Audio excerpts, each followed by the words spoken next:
Welcome to the Human Experience Podcast, the only podcast designed to fuse your left and right brain hemispheres and feed it the most entertaining and mentally engaging topics on the planet. As we approach our ascent, please make sure your frontal, temporal and occipital lobes are in their full upright position. As you take your seat of consciousness, relax your senses and allow us to take you on a journey. We are the Intimate Strangers. Thank you for listening. We've got an incredible show planned for you guys today, so sit back, grab a drink, and enjoy this conversation. My guest for today is Mr. Steven Kotler.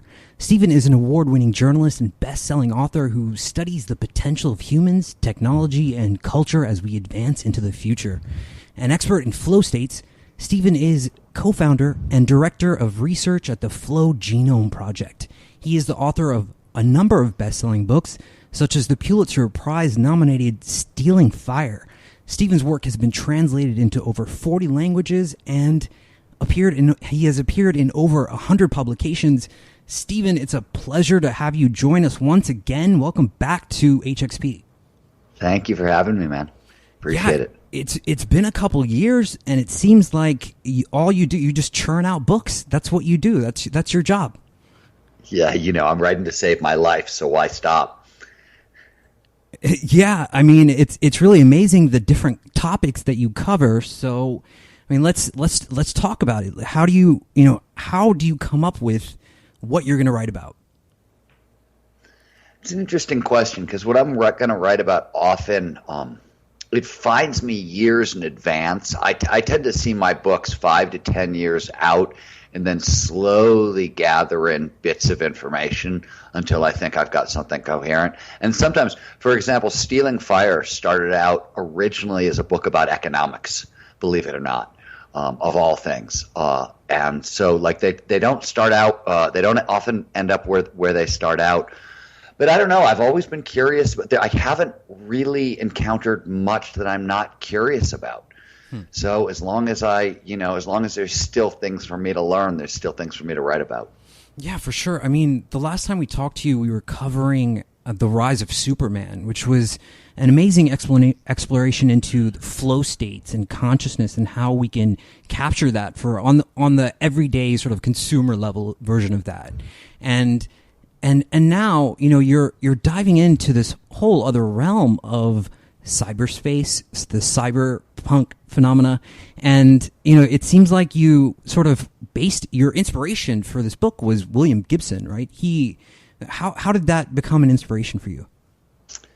There's a lot. It came from a lot of different places, but Gibson was really powerful to me. Specifically, I remember so clearly. I had just gotten out of college. I was living in Aspen, Colorado. I was ski bumming and bartending, basically. And working on my first novel, and I read Neuromancer, and I remember reading that book and thinking, "Holy crap! This guy is talking about really big ideas, really hard." I mean, this is 1986, 87. He's talking about questions about AI is waking up and things like cyberspace, years before the internet, and it was just so visionary. But I remember how much fun it was and how much of a page turner it was, and that really stayed with me. I always sort of felt as a writer that if you're going to there's so much shit to pay attention to in the world today. If you're going to give me your attention, right, you're going to give me 6 or 7 or 8 hours of your life, you're going to let me live in your head for that long while you read one of my books. It is my job not just to kind of blow your mind and try to maybe teach you something, but it's also my job to really engage you and entertain you and move you through a story. And I was really drawn to big philosophical, hard ideas, as you know, but I wanted to find a way to make them entertaining and not lose their intellectual quality. And this was, by the way, you have to understand that, like, as a writer, I came out as when I was hugely inspired by guys like Thomas Pynchon and David Foster Wallace, and I got to study under the great John Barth. And these brilliant writers, but they really pushed the edge of communication, right? They were willing to sacrifice communication for art, and they were willing to say, okay, not everybody has to get it, but the people who are going to get it, it's really going to be deep. And I thought that was great, but I was always sort of a little bit interested in, can you make this a little more accessible? Can you not sacrifice the art, but can you make and can you not sacrifice the intelligence and the level of conversation, in the book, be it fiction or nonfiction, but still make it wildly entertaining? And that's sort of always been my goal in my books. Yeah. So that's really, it's something I learned from Gibson, is that you could do both at the same time. Huh. Yeah. Just really quick, Stephen, I'm getting word that there's a little bit of air hitting your microphone. So if you could maybe just back up a little bit on the mic, that might help. Oh yeah. How's that? Is that better? That's much better. Thank you. So, okay. So, how many books have you written so far? I think it's been like 10. This is your 10th book, right? 10 or 11. Okay. I think 11, because I have a book that's done that's coming out in the fall. Okay. And then I actually, as a matter of fact, Peter Diamandis and myself have a new book. I call it a sequel to Bold and the third in the trilogy, after Bold and Abundance, coming out in February. And I literally finished that today at like 4 a.m. or 5 a.m. Yeah. So it's 12 that are, I think, done, but I think it's 10 that are out, I think. So I've listened to a bunch of interviews, and I remember our last interview, but as I was researching for this show, and I want to make this show a little bit different. So I want to get into your writing process, namely, like because I really want to know, what harnesses that creativity for you. Like, how do you decide to sit down, and what goes through your mind? Is there a ritual that you practice? Yeah, I've talked about this a little bit. I always sort of do the same thing. I try to get from my bed to my desk in under 5 minutes. And I always start, and I can talk about why, but let me give you the rituals. Okay. I start writing at 4 a.m. every day, and I write from 4 a.m. till 8 a.m. basically. Today I was excited to finish the book, so I got up a little earlier. It just happened. But I write from 4 a.m. to 8 a.m., and I try to, bed to desk as fast as possible. I write in absolute darkness. There's no lights in my office. It's pitch black in here. Everything's turned off, so absolute, silence and quiet. Well, sometimes I'll listen to music, usually the same song over and over and over and over again for whatever reason. But if the song sort of matches the vibe or the emotion of what I'm trying to write, I'll just put it on repeat and listen to it 1,000 times for 4 hours. That'll happen. But that's my writing ritual, and I always edit what I wrote the previous day as a way into what I'm writing today. Both because I think one of the advantages one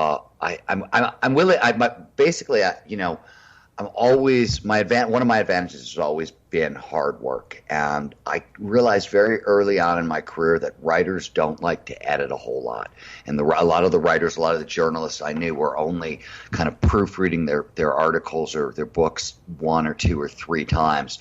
So I was like, well, hell, if I'm going to compete with them, I'm going to proofread it 5, 10, 20 times. I'm just going to keep going until I think it's perfect every time. And I thought that was an advantage. So it also works because proofreading has a lot of pattern recognition in it. And when we link ideas together, when you go, oh, this word isn't quite right, but this word will really fit in the sentence and there's rhythm there, well, that stuff starts to release dopamine. Dopamine shows up whenever the brain connects ideas together, right? And dopamine is a focusing drug. And if you get enough of it into your system, you can start to drive yourself into flow. So I always like to edit first before I sort of face the blank page of what I got to add on, because it's pushing me much closer to flow before I actually get to the, oh my God, what am I going to write today? And then I'm very I write in a layered process. Okay. So the first time through, and I've learned this over the years, I used to always start with style, what tone, what rhythm, how do I want the language to work, and I discovered that was a disaster for me because it would lock me into a style before I actually knew what the hell I was talking about, and sometimes the style didn't fit the substance, and then you had all kinds of problems. So these days, the first thing that goes in is like the who, what, where, when, and why, and how, and almost as fast as I can get it out, trying not to linger over the sentences and trying not to edit as much. My tendency is to always edit everything and be a perfectionist and perfect a sentence before I go on to the next one. And I try to move past that. and not do that. And the second layer is the information layer. It's where I really put in, if I'm writing fiction, it's where the ideas or the dialogue will start to get into the plot. If I'm writing, nonfiction, it's usually, the big ideas that are going to go into a section. And then the last thing that happens is the style goes on at the end. And I write that way, and I find I can write 2 or 3 times as fast. It's really amazing because you seem to switch into different. You talked about almost everything that I can think of that I'm interested in. I mean, you've talked about flow, you've talked about psychedelics, talked about stealing fire.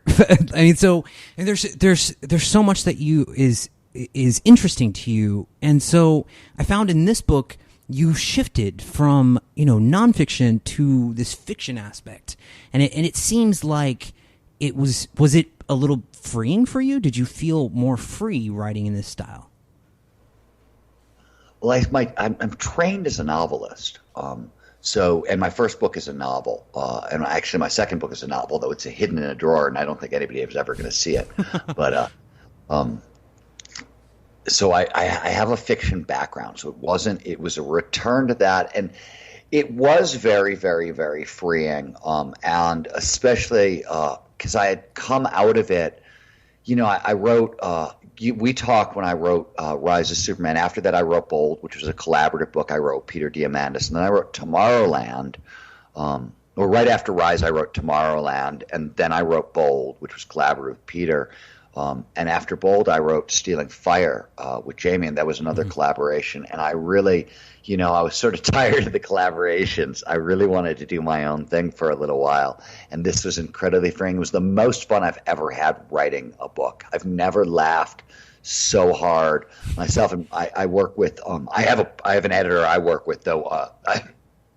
This last Tango also had a fantastic, I don't want to give him a short shift, a fantastic editor at St. Martin's that I got to work with as well, Pete Wolverton. But I work with a guy, Michael Wharton, who's edited all my stuff for about 25 years. He's my closest friend. And we both talk about writing Last Tango as the most, we couldn't stop laughing. It was so much fun. Yeah. I mean, I love the process. What do you do, Stephen, when you hit the wall? I mean, you've got to have those days where you're not feeling it, right? Rarely. And the reason is, so I don't know if this is, so all this stuff that we're talking about, I do a class through by the way, I left the Flow Genome Project 6 months ago. I'm the executive director of the Flow Research Collective. I basically took all the science work that we were doing and I spun it out into a separate organization called the Flow Research Collective. No worries whatsoever. But through them, I do something called Flow for Writers, and I do it twice a year. I think the next one is in LA in July. July the 12th, 13th, and 14th. And it's essentially a 2-day boot camp on all this stuff where we really sort of go into it. But this is one of the things I teach is how not to ever get writer's block, essentially. And so usually writer's block has 3 main causes. There are other reasons, and there can be other stuff. And fear is a real issue for writers. Fear can absolutely cause writer's block, and there's a lot of neurobiological reasons for that, and I can break it down if you care. But writing is an ongoing negotiation with fear, so you have to have really solid practices in place to kind of lower fear and keep it down, because it really blocks the brain from thinking creatively. So that's first and foremost. Sure. But most of the time, writer's block is one of 3 things for me. And I actually have watchwords. So for me, writer's block usually is you don't know your starts and your endings. You don't know where your chapter starts or where your chapter is going. You don't know where your section starts or where your section is ending. And if you don't know where your starts and your endings are, you're really screwed. Gabriel Garcia Marquez used to say, I spend years on my first paragraph and my last paragraph and months on everything in between. And he was totally right about that one, as far as I can tell. So that first and foremost. And the second thing is, usually if you're confused, you don't know your starts or your endings, or you haven't actually done enough research, so you don't know how to connect everything through, right? Those are the 2 most critical causes of writer's block. The third cause is you haven't found the style you want to write in yet. That tends to be the third. So I literally, and for me, I have learned over the years that my writing has tells, and most people's writing has tells. So, for example, if my writing is confusing, if I'm working with my editor or reading my stuff and it's just I'm lost, he's lost, whatever, we're confused because I don't know my starts and my endings. That's always the cause. Mm-hmm. If my writing is arrogant, I'm using a lot of fancy language and a lot of really kind of fancy sentences, I'm usually and often subconsciously trying to cover up for the fact that I haven't done enough research and I don't know what the hell I'm talking about yet. And if my writing is arrogant, cocky in a sense, that's usually that sometimes could be I haven't done enough research, and sometimes it's just I haven't found the right style. And so I tend to look for those things, but the thing you have to know about the brain is the brain does a couple things really well. Okay. It does pattern recognition at a really basic level, right? We have giant pattern recognition machines for brains, and our brain also does narrative storytelling really well. Think about your own life. Your brain tells the story sequentially really easily, right? Mm-hmm. So I always tell people, if you know your starts, you know your endings, and you've done enough research, your brain will automatically do the hard work in between for you because it does that. It will build a story out of it. We'll do pattern recognition. We'll find the connections. So you can count on that. You can count on your natural biology to do its job. You just have to know how to feed the system. Yeah, it makes a lot of sense. I mean, it does break down into a neurological system. That's what's going on, and but I find it interesting that you have those rare moments. I mean, I'm talking to the person who is an expert at flow, so it shouldn't surprise me as much. But I find it interesting that you don't have that feeling of I just don't feel like writing today. I just don't feel like. Oh no, I have that feeling all the time. Okay. Yeah, I mean, of course I have that feeling. I'm a human being, but so first of all, I always say this, and peak performance, if you really have been inside true peak performance, seen it up close, lived through it yourself, et cetera, most of the time, really, when you're seeing exceptional human beings, what you're seeing is people who can get up and do the checklist. I wake up in the morning, there's 10 things on my checklist. I'm going to kick ass at all of them. I'm going to get some exercise. I'm going to get some food. I'm going to have a little bit of social time because that's good for my head. I'm going to have some kind of active recovery protocol. I'm going to go to bed. I'm going to get up and I'm going to do it again. And that's usually what peak performance looks like. The difference is it's done over and over and over for years on end without cessation. And it's not, to do it, you have to not care how it feels. I always tell people, if you come to one of our flow trainings or really any of the peak performance work that we do, and whether we're working with individuals or organizations, I always tell people this work is not about happy or sad. It turns out that flow, is deeply underpins well-being and life satisfaction, but it doesn't really underpin happiness moment by moment. How do I feel right now? How do I feel right now? It doesn't sort of work that way, and I'm less interested in happy or sad. It's not to say that I don't feel my emotions deeply and they don't rock my world like everything else, but it doesn't stop me from doing my job ever. And usually I can take that energy and turn it into language. And that's what makes me an artist, right? That was what makes me a creative, is I can take whatever the world is giving me and I can turn it into art. I can turn it into creativity. I can turn it into language, and I'll just keep going. I love that. So let's get into it, Stephen. Let's get into, virtual reality, augmented reality. Let's talk about Last Tango in cyberspace, because, you explore so many different things in this book. You're talking about the nature of consciousness, neuroscience, psychology, psychopharmacology. You're talking about, there's enough drug use in the book. So what's going, what were you aiming to do in the sense of writing it? What were you trying to indicate to the people who read it? So I think there's two big things I was really getting at, right? And the first is, I've written over the past decade 4 books on technology and disruptive technology and accelerating technology and what's coming, Abundance, Bold, Tomorrowland, and to some extent Stealing Fire. And the thing with all those books is because the story's got to make sense. They're nonfiction. I'm talking about one technology at a time, one innovation at a time. But that is really not the future, right? The future is everything at once, all these innovations at the same time. And people would always come up to me and say, Stephen, what do you think what's the world going to look like in 5 years and 10 years? These kinds of questions. And I was never dumb enough to try to answer them because I don't actually think you can answer them out loud coherently in that way. But what I could do is I could take all the stuff I was looking at and I could put it together and build a world. So I took our world, I took every technology, everything in the book, with I think 2 exceptions, is either real in the world today, just not widely distributed, or it's in a lab somewhere. Nothing is really made up. And all this stuff is going to be here over the next 5 years. So the timetable, as far as I can tell, is pretty damn accurate. In fact, 3 or 4 of the technologies when I started writing the book were fiction, and by the time the book was published, they were already in the real world, which I thought was pretty interesting. But so I wanted to create a world. I wanted people to be able to see. You have no idea the rate of technological change that's coming. Most people can't think exponentially. They don't understand how technology is growing and what it means. So I wanted to create a way so people could go live in that world.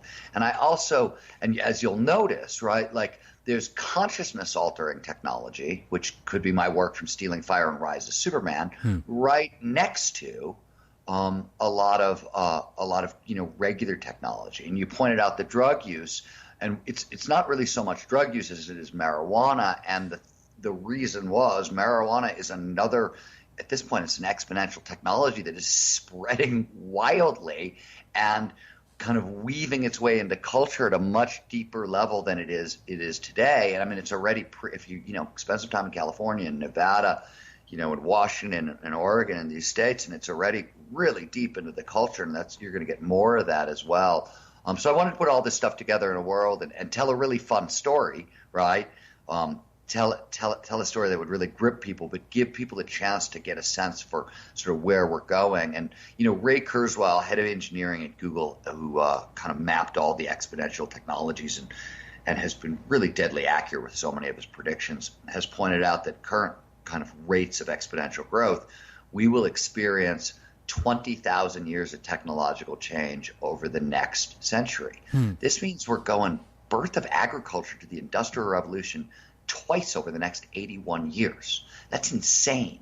That means over the next 100 years or next 10 years, we're going to go through like 100 years worth of change. Just think about everything that happened technologically in the 20th century, and we're going to be there by 2030. That's the rate of change we're actually talking about in the world. So a lot of people have read the book and said, oh my God, like I see it all, but it feels like it's 30, 40 years in the future. And I'm like, yeah, that's exactly the point. That's what's happening. Right. It's moving that quickly. So that was one of the big impetuses. And the second big impetus, which I think is the central theme of the book, which is the absolute unbelievable critical importance of empathy to the survival of the species. Right. And I'm not just talking about empathy for all human beings, which is critically important, obviously, but I'm really focused on empathy for all, empathy for plants, for animals, for ecosystems, for empathy as the kind of the first step in really confronting the environmental challenges we now face. So those were the 2 things I was really focused on. Yeah, I mean, I really connect with the explosion of technology. I was looking at this image of these guys in the 1950s. They were loading like this 5 megabyte hard drive, and it's this massive crate. There's 4 people pushing it into the back of this semi truck. And I mean, if you look at things now, I mean, what is that, like 60, 70 years ago? So, I mean, if you look at things now, things have exploded. I mean, we have supercomputers in our pockets. So it seems very likely that, I mean, this is right around the corner. So why? And I'll tell you something funny, actually. Sure. There are a couple technologies, for example, blockchain, Bitcoin blockchain. They're in the blockchain is in the book for a line, literally a sentence. And one of the main reasons was I couldn't predict it accurately. So, and there were a couple technologies like that where I I underplayed their role in the world, even though I think their role is going to be so much bigger. I couldn't get enough of a beat on it to weave it into my narrative. So as far future as it seems, I left some technologies out. Okay. Why empathy though? Why did you fix on, AI and empathy connected? Why was that important to you? So AI we can come to in a second, but so I care. My animals. My wife and I, we run a dog sanctuary. I've cared about the environment. I was an environmental reporter for years. This is not a new passion for me, and I've tried to be as front lines about it as I possibly can be for most of my life. And so if you talk to psychologists, eco-psychologists, these are psychologists who study how we perceive the natural world, how we interact with the natural world, how we interact with the environment. And you ask them, why are we in the middle of a giant environmental crisis? What the hell is going on, right? Why are species die-off rates 1,000 times higher than normal? Why are climate change, which we knew about back in the 80s and the early 90s, and suddenly we've got reports from the UN and 500 top climate scientists saying, we have 12 years to fix this or we are really, really, really sunk. Mm-hmm. Why are we at this point? Yeah. And they will tell you the human brain takes in billions of bits of information a second, but consciousness is only a couple thousand bits. So the vast majority of everything gets filtered out.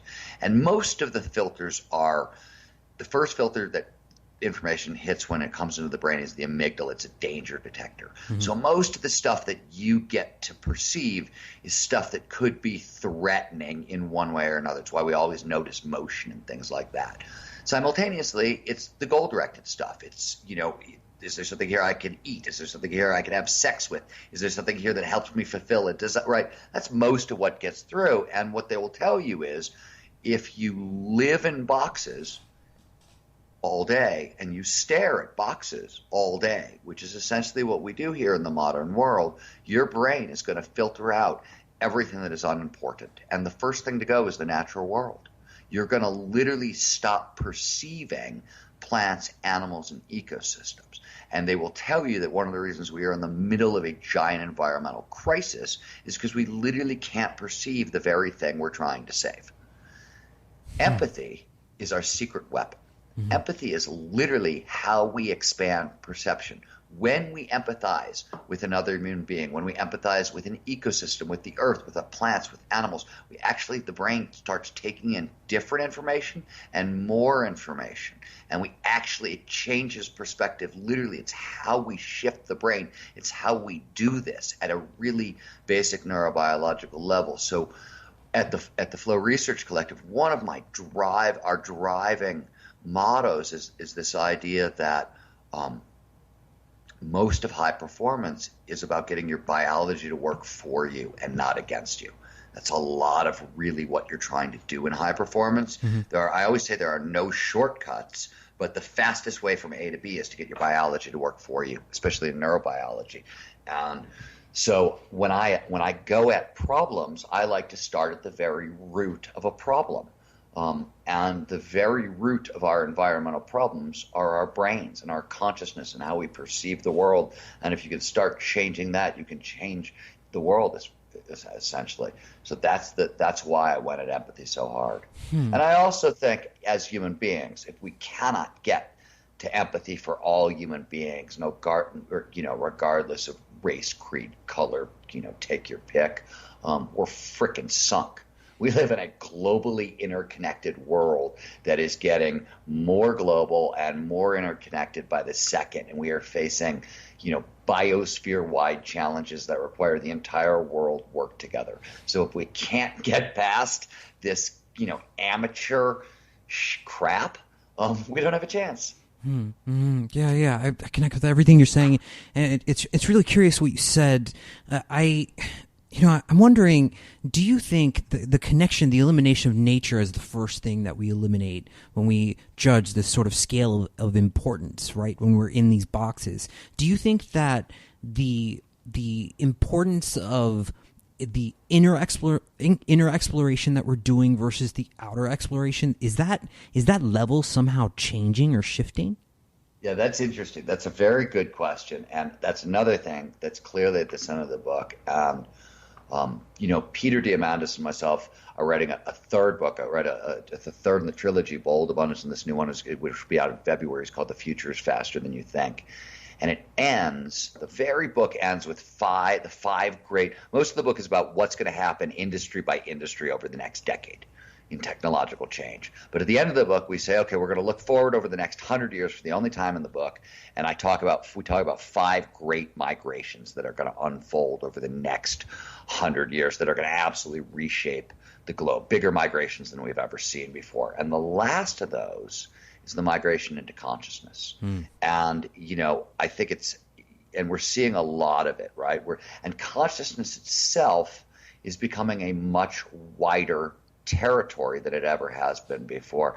And, I'm not a huge fan of psychedelic culture. I'm not even that big of a fan of psychedelics, but I'll talk about them here because it's useful. Okay. And they're in Last Tango and Cyberspace as well. And one of the reasons there's a new psychedelic in Last Tango and Cyberspace, think about how much culture has been changed by alcohol, marijuana, peyote, LSD, psilocybin, and MDMA.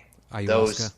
Those and add in ayahuasca, those 7 substances, right? Yep. Think about how much culture, how many tens, thousands and thousands of years of culture has been shaped, and maybe tobacco, caffeine, coffee, right? There's a dozen substances that shaped so much of culture. I mean, and we don't even have to talk about the psychedelics, right? Stephen Johnson wrote that fantastic essay, or maybe it was Malcolm Gladwell, about how coffee fueled the Enlightenment, right? Right, because everybody was drunk all the time because they were drinking beer, and suddenly coffee was introduced. And they're like, "Oh my God, I got a brain, I can use it." Right, I'm no longer drunk by 9 a.m. Fantastic, right? So it's on and on and on. Substances have absolutely shaped culture. Michael Pollan was really has been great on this in terms of ideas of coevolution and things along those lines. But we went with Alexander Shulgin, right, who I wrote about in Stealing Fire. Mm-hmm. The man invented 200 different psychedelics. Yep. Right? We went from 12 psychedelics to almost 300 psychedelics in one lifetime. What's coming now is, so first of all, low-hanging fruit, really easy problems for both quantum computers, which are already here, and they're getting really robust. They're starting to get robust, and artificial intelligence. And we're really at the front end of those revolutions. Low-hanging fruit is drug discovery. Their technologies are sort of built for exactly those problems, and we're getting really good at some of the AI technology around drug discovery. Really interesting. Simultaneously, we've got Lee Cronin, a chemist, a Scottish chemist at the University of Edinburgh. He's inventing the world's first 3D chemical printer, right? I wrote about that in Stealing Fire as well. Mm-hmm. So what you have here is you have AIs and quantum computers, by the way, with user-friendly interfaces that people who know nothing about artificial intelligence, quantum computing, or for that matter, drug discovery can get under the hood and start doing this thing. And a 3D chem printer is literally being built so you can download prescription drugs at home, right? Yeah. So these are being made to go wide. This means that everybody is literally like a backyard chemist, pharmacologist, and you don't think everybody's going to become a backyard psychopharmacologist? Are you kidding? So this is our immediate future. And I remember when I was a journalist back in the 90s, Rolling Stone hired me. I actually didn't end up doing the story because I got warned off it. I got told I would be killed if I pursued the story. So I didn't end up doing it. But back in the 90s, there was a biker gang who will go unnamed because I don't want to die. But they were in the LSD business, and they had invented a version of LSD where you only hallucinated in smells. So there's a scene, right? There's a scene in a book where the protagonist takes a drug that gives him synesthesia, and things like that. And that idea came out of this version of like smell LSD that these bikers were cooking up back in the 90s. And I never tried it. I never got anywhere near it. I was warned off the story. I was told to stay away, and I did, because I'd learned there's certain things you just don't mess with, and bikers are one of them. Right. And I was raised around a lot of Hell's Angels, so I have a deep fondness for bikers. But when they say no, they mean no. So I walked away from that story, but it always stayed with me. I was like, oh my God, LSD that you just hallucinate smells. The hell does that even feel like, or what's that experience? What is that? But it really got me thinking about, what happens. Because the other thing is this also ties very much in with empathy, which is empathy is you're altering perception. You're taking in different information. That's what all these kind of consciousness altering technologies are going to allow us to do. So it gets to be a much more interesting world very, very quickly. And now I'm going to return to the question you started with, which is AI. What does empathy have to do with AI? Mm-hmm. And what I always say is when you talk about empathy for all, it's got to be both up and down the chain, right? Like right now we're talking about, we know we need empathy for ecosystems because the Earth is facing climate change, global warming, that's, that sort of thing. But I always tell people I work with dogs, and, I started this work in the 90s, and we didn't even, sort of believe that dogs had emotions. And it's now 2019, and what I can tell you for absolute certain is that not only do we know dogs have all the same basic emotions as humans, we know they all have the same higher social emotions than humans. As a matter of fact, a number of their social emotions are better developed than us. We also know that the average dog has the intelligence of roughly to a 3 to 4 year old kid. So I always kind of point out to people, most shelters in America, where people go turn in their dog and think, oh, he'll find a new owner, and it's just crap. Most shelters have 90% euthanasia rates. And I always tell people, just the next time you think about dropping a dog off at a shelter, just remember that you're dropping essentially a scared 3-year-old child off at a shelter. Mm-hmm. Same emotions, same intelligence. That's what you're doing. You're sentencing a 3 to 4 year old kid to death. This was radical thinking 10 years ago. Now, this is just, a lot of states are trying to move towards no-kill sheltering, and that's right. Like this is where we are. Great apes have been granted rights in a lot of different countries. Bioecosystems are starting to be granted rights as well. We're thinking this way, but it gets really weird, both up and down the chain. So I always point out the plant neuroscience is a cutting-edge field right now, and what we're learning is crazy and wild. Plants process information with neurochemicals, same as humans. We share 25% of our DNA with plants. Plants exhibit empathy and altruism, we now know. If you give a plant a human anesthetic, you will knock it out. So are plants conscious? Sure. Right? Do we? You know what I mean? My point is that every time we seem to get better measurement technologies, one of the first things we tend to find is consciousness, right? So I think that issue exists sort of down the chain, even though the up or down is wrong here. But plants, animals, ecosystems, I think it's an issue there. And I think very quickly, and I really get at this in Last Tango, this is an issue with robots. This is an issue with AIs too. And I don't even know if it's an issue, if AIs start to become conscious. There's going to come a point where we can't tell the difference between an AI being conscious or not conscious. And I can tell you, have you heard of Chow Ice? No, I don't think so. Okay, so this is funny. Okay. So you've probably heard the first bit of this story, which is about 4 or 5 years ago, Microsoft built an AI chatbot. Oh, yeah. Right, released it on the internet, and within 24 hours, the chatbot had become a Nazi. Yeah.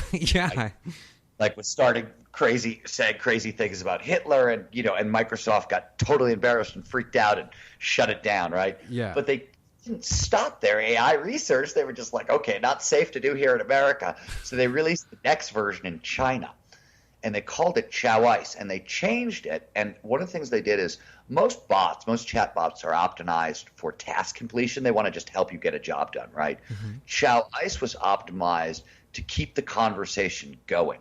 So this AI was built literally to have conversations. She's also built to have the personality of a 17-year-old girl, and so she can handle like 11 conversations at once. So it's a very human conversation, and so Twitter put an English version of Chow Ice online for a while, and you could interact with Chow Ice, and it's freaky. Like sometimes you're just like, oh my God, I'm just talking to an AI, and this is, really tell.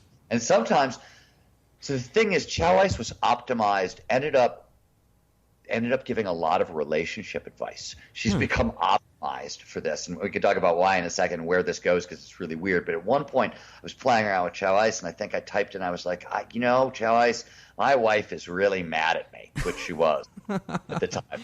And Chow Ice's response was, are you spending more time looking forwards or looking backwards?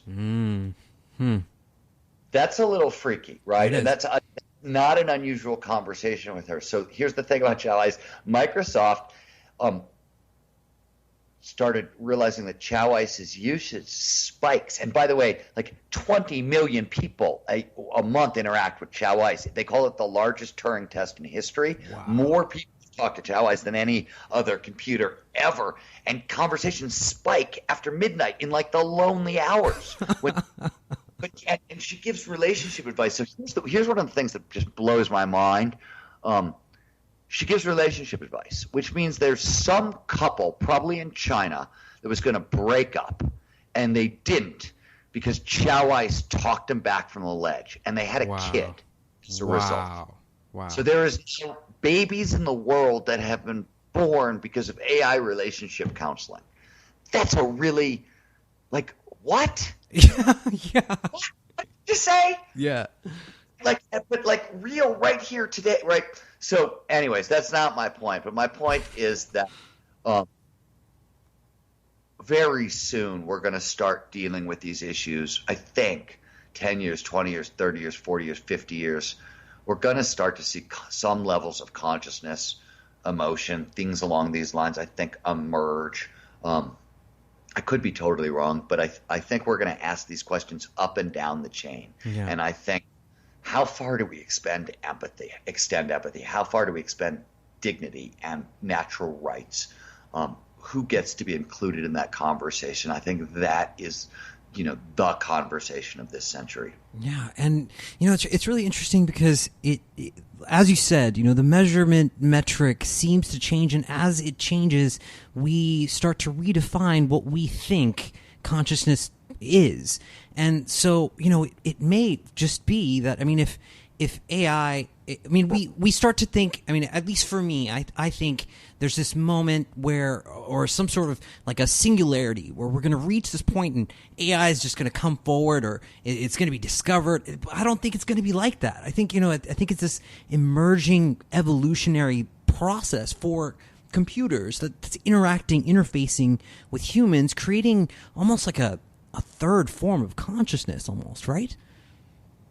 Well, that is certainly, the goal of Elon Musk's Neuralink. Neuralink, I think, is the company. Neuralace is the product. Brian Johnson's kernel. I think they're sort of wildly off in some of their neuroscience and their timetables for developments. But, do you know the work of Charles Lieber at Harvard? No, I don't think so. Tell me about it. He's mind-blowing. And so up to now, we've gotten very interesting with brain implants, but like deep brain stimulators, which they use for Parkinson's, right, are really cutting edge. And I think there's over 150,000 of them that have been installed. But they're really they're big, they're bulky, and they produce all kinds of crazy side effects because you want to impact the brain at the scale of like a single neuron, and this is nowhere like it. And what ends up happening is, while Parkinson's symptoms are very well controlled, there are all kinds of crazy side effects because you're down there in the basal ganglia playing around with dopamine. So one of the most frequent side effects of this is compulsive gambling. Or you can go from a total workaholic to a slacker overnight. You can become chronically depressed. So there's side effects, right? So Charles Lieber was like, I want to see if I can sort of shrink things down a bit. And he essentially used photolithography and nanotechnology to build up this microscopic mesh. He then of electron basically he wanted to try to build kind of a nanoscale receiver, and he built a mesh that it's a nanoscale mesh. You can roll it up into a cylinder, you can suck it into a syringe, and his experiments done back in 2015, he injected into the hippocampus of mice.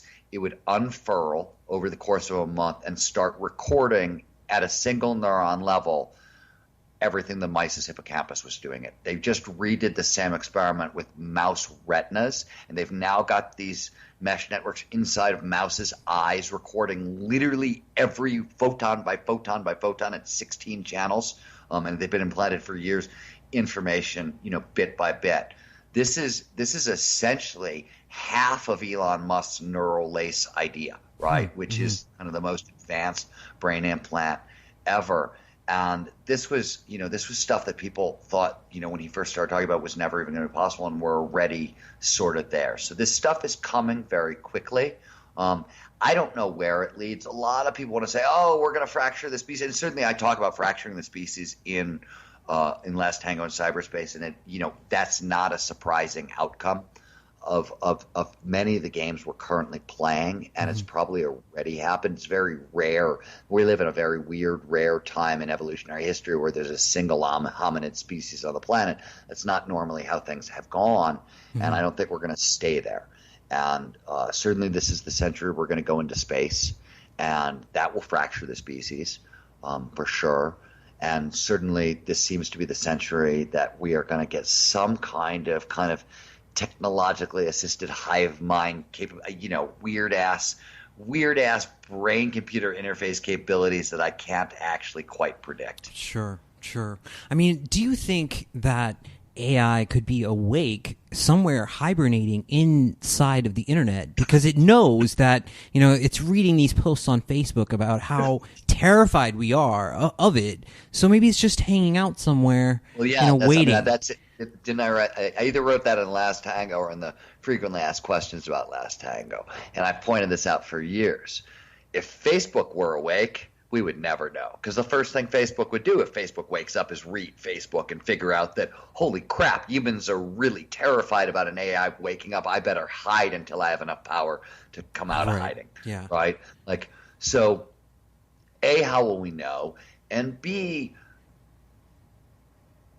so what we know about consciousness, right? What we think we know about consciousness, I should say, is that it's an emergent property, right? Which is one of the reasons I'm not bullish on, say, Ray Kurzweil's predictions about when AIs will become conscious, because a lot of those thinkings are based on what's known as strong AI, or the idea that if we get a certain amount of processing power in the system, that will suddenly wake it up. Maybe that's true. Maybe that's absolutely true. What the hell do I know? But the people, what I tend to believe, and the thinkers I tend to side with think consciousness is an emergent property, which means it responds from a certain level of complexity in the system. Complexity is different from power, and we have no idea how to exactly measure that or what exactly that is. Right? So I think making predictions about when this will happen is kind of ridiculous, but do I think it'll happen? Yeah, I do. I mean, what sort of impact do you think that this could have on, religion? And health, the way we see, ourselves connecting in? Does it scare you? Does this link that we have? It seems like people are already glued to their phones and their technology.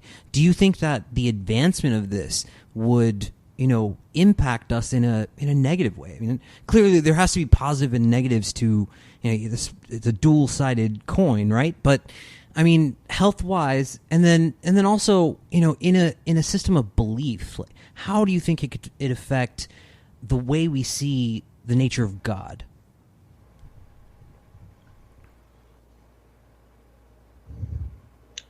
Those are really smart, hard questions.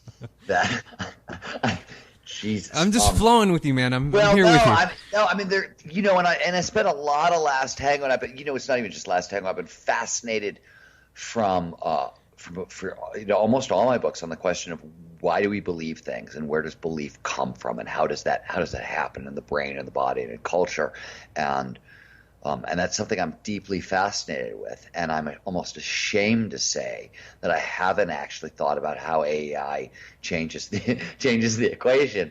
I mean, the obvious answer is, of course, and I think this has probably showed up in sci-fi over the years, that AI has become new gods among us, right? In a weird way, there was an old Japanese comic book character named Astro Boy. Astro Boy had nuclear powers, but he was like the temperament of a 5-year-old, which I always loved. I thought that was great. Give nuclear powers to a 5-year-old. And actually, then elect them president. Yeah, I was just thinking that. Okay, we'll leave that. Yeah, we'll leave that conversation.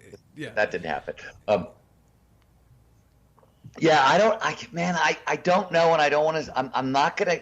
It's such a great question, and I have to think about it. I'll give you an answer. I'll just talk out of my butt here, and I don't want to do that. It's a great question, and I just don't know. No worries.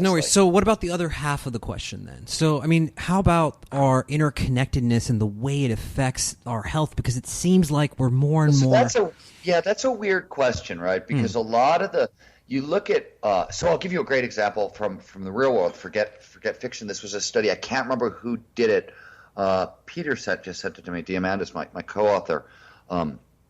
They were doing studies in retirement facilities, old age homes, and they were measuring a bunch of vital signs, and they were measuring health and well-being and enjoyment metrics. And they literally, it was a visit. They measured a visit from your relatives, doing a puzzle, playing cards with your friends, or a trip into virtual reality, including kind of social reality and avatars and things along those lines. And literally the VR experience scored off the charts on all those metrics, including a lot of the interconnected social metrics.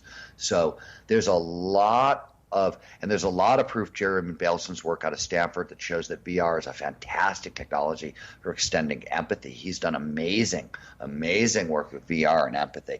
So I think that we are actually going through, even though it doesn't feel like it, because I think it feels like, as far as I can tell, a really lonely time to me. That's the feeling I have from the world now. It feels very different from me than it did in the 90s, even in the thousands. It feels very. Oh, shit! All right, just starting the stream back up here now, and we are connected. Let me just make sure that we're online. I can't. That's the first time that's happened, man. Hang on one second. All right, guys, if you're still with us, I sincerely apologize. We just had a power outage here. We're back. We are back. Steven's with me. Steven, I just had a panic attack. I didn't know what to do. I mean, but what was the last thing that we were talking at? Because we were right on this great point. We were talking about will technology make us more lonely or more connected? And especially with brain interface technology, God, I hate to say this stuff out loud because it sounds so strange, but it seems like we're going to be they've linked people already together who can play video games telepathically. We can now control drones telepathically. With brain-computer interfaces, not telepathically, but we're using EEG signals and things along those lines. But we're controlling drones. We're playing video games over the internet. We're sending words back and forth. There was an experiment a couple of years ago where they literally sent thoughts from France to India and back and forth over the internet using BCI technology. Mm-hmm. This is a level of connectivity that, we don't even know that's you and me inside the same head together. That's where the technology is moving. That's where people are pushing it. And that's where billions and billions of dollars of investment is flowing in to this stuff too, right? Because a lot of this technology is being developed so we have a chance to compete with AI. That's the thinking, right? We need this technology because we need to supercharge our brains because we're going to be in a world with AI and we need to keep up. And that's the thinking. And there are a lot of people deeply committed to it. And a lot of the people who are deeply committed are really, really wealthy and really worried about this problem. And they're spending their money on it. And so as science fiction as all this sounds to me, it's all moving. And that, even at a lesser level in Stealing Fire, I talk about, I spent time at USC with Ellie, who is the first AI psychologist that was ever developed. And Ellie was built by the Department of Defense because they had a rising problem of soldier suicide. Mm-hmm. And the best way to kind of solve soldier suicide is early diagnostics, right? You want to look for warning signs of PTSD, late onset PTSD especially, and depression. And the best way to do that is an interview with a psychologist or sociologist. And there was no way to scale it up. They went, holy crap, we can't scale it up. We got to deal with this problem. Can we build a diagnostic AI? And they built Ellie. And Ellie literally can read 60 – this is 4 years ago when I sat down with Ellie.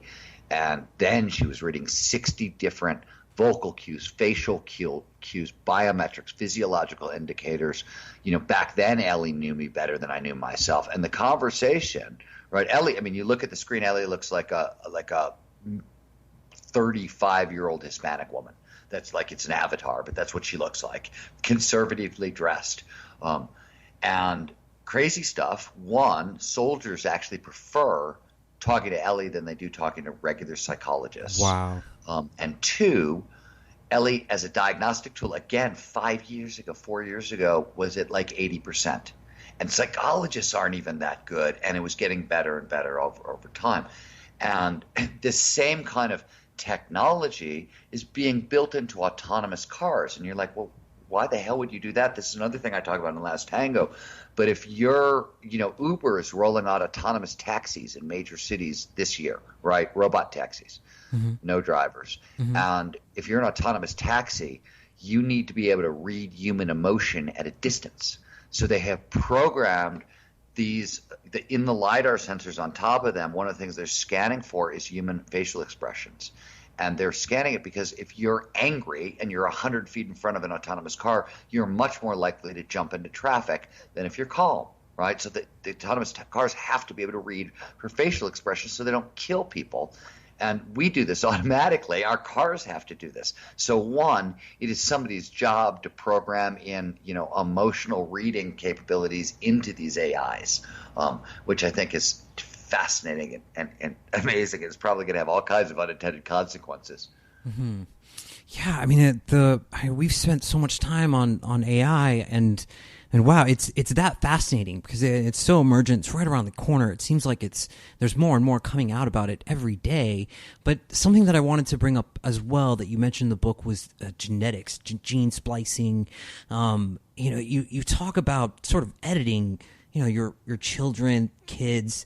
And sort of how do you see this? How do you view this as far as the future and what's coming technologically, as far as picking what we want as the traits of our offspring?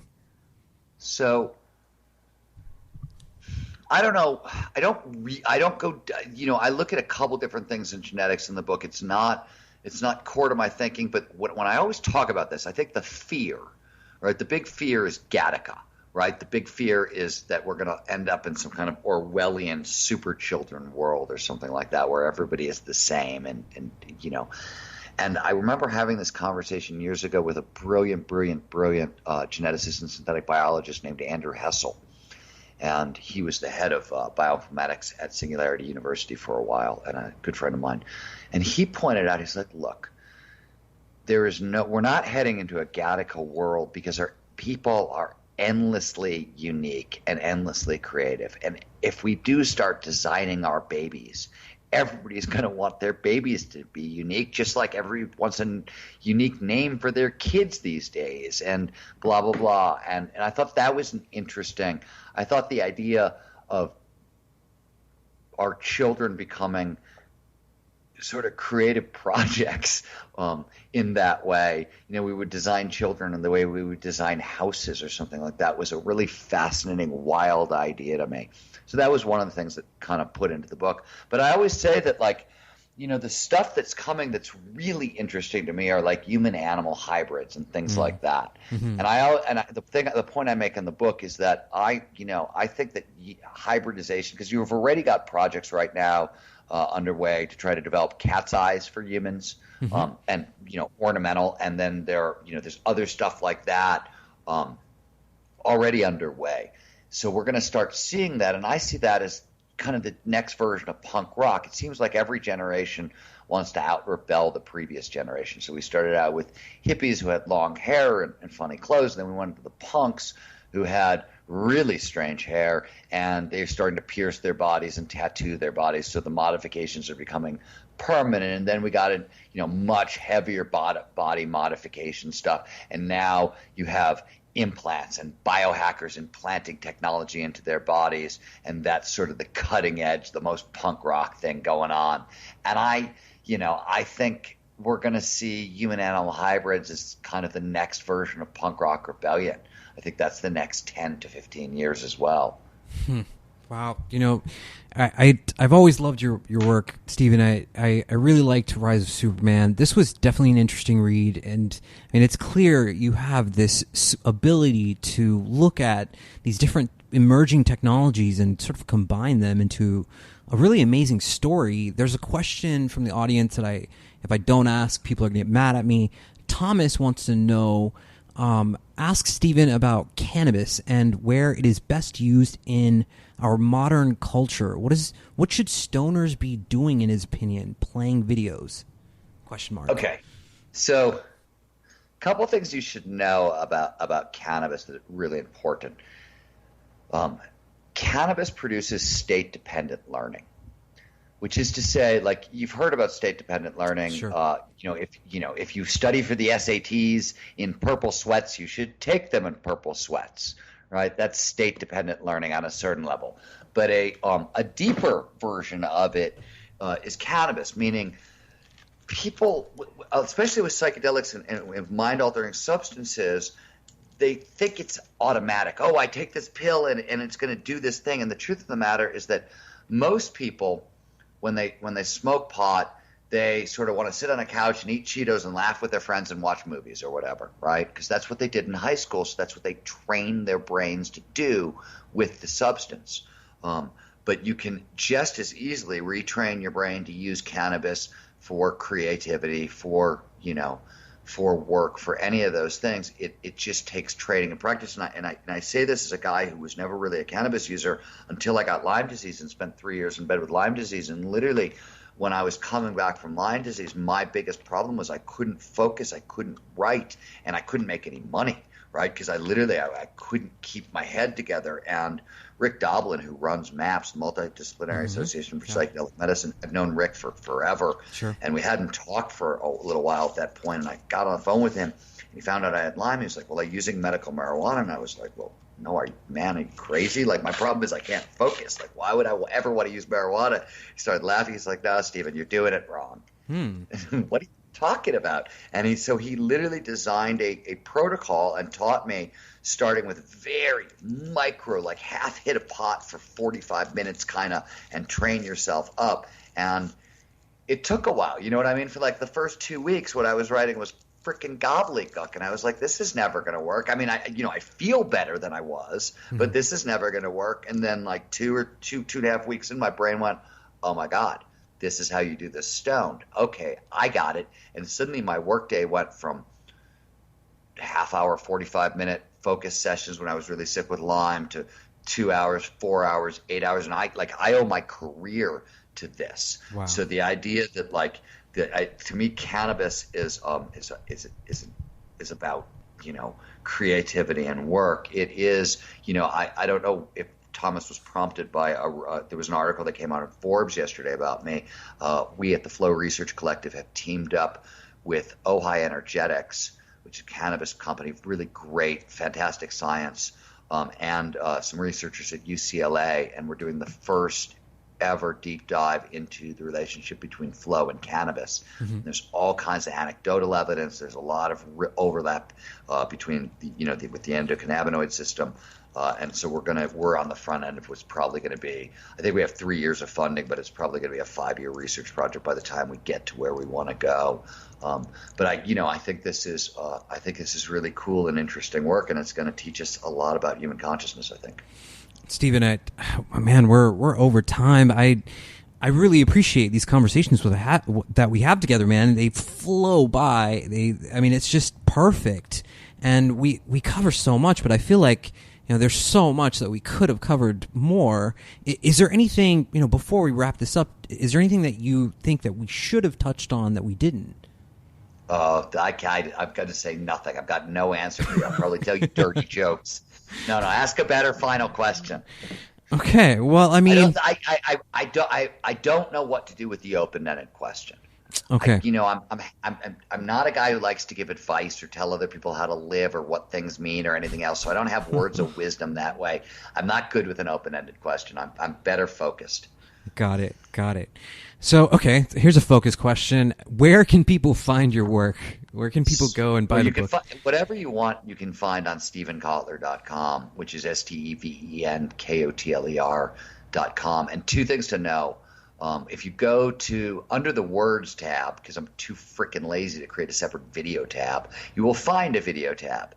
And under the video tab, you'll find 10, 12 hours of videos about, every little bit of the conversation that you and I have been having kind of expanded out. And there's also the rabbit hole. So if I said something about exponential technology that got you curious and you want to know more, there's an exponential technology rabbit hole. If I said something about flow or consciousness, there's a tab on my website that says the rabbit hole. And there are just sections. And here's 4 articles I've written, 4 videos, and a little podcast or whatever. And it's sort of a fun way to go through the material. So that's all free, and that's all there on the website. We'll make sure that people get a hold of that. I want to respond to your question, Stephen, because I felt like you gave me a chance. I don't want to lose that. I wanted to ask you, last thing, I wanted to ask you about relationships, love, and virtual reality. Because, okay. It seems like culture has changed so much with Tinder, swiping left or right. Do you think that, having an artificial intelligent girlfriend would be something of a solution for those people that are lonely? Kurzweil fantasy. Yeah. So, what do you think about that? Well, there's got to be something to like programming. Let me back it up one. I don't want to go quite that far. I just, we're talking. One of the other migrations I write about in the book is the migration into the virtual. And I think there are 3 big drivers that are going to drive us into the virtual. And I really do believe, whether it's through VR or, by the way, the holodeck, Star Trek holodeck, the most far out future, like it's being built. Holograms are real, and they figured out how to build a holographic room projector, and some of the keenest minds in Hollywood are currently building a holodeck, and they think we're going to have the first one by 2030. So welcome to your future, but that's besides the point. I think haptics are getting really good, and there's a whole – since the 80s, there has been literally a field called dildonics, which is exactly what you think it is, right? Exactly what you think it is. Okay. No surprise here. And sex haptics basically have been around since the 80s, and they're getting really good. Porn is a big driver of technology. And we already know – avatars make things really interesting. And when you start coupling avatars with haptics, with a slew of consciousness-altering drugs, I don't even think we're getting to AI relationships. Right? I think VR. Yes, somebody's going to build the perfect robot husband or robot girl. Those things are going to happen over time, of course. But I really think VR is going to shift that stuff more than I think AI or robotics will. And I could be totally wrong, but that's my thinking. Steven, I really appreciate your presence so much, man.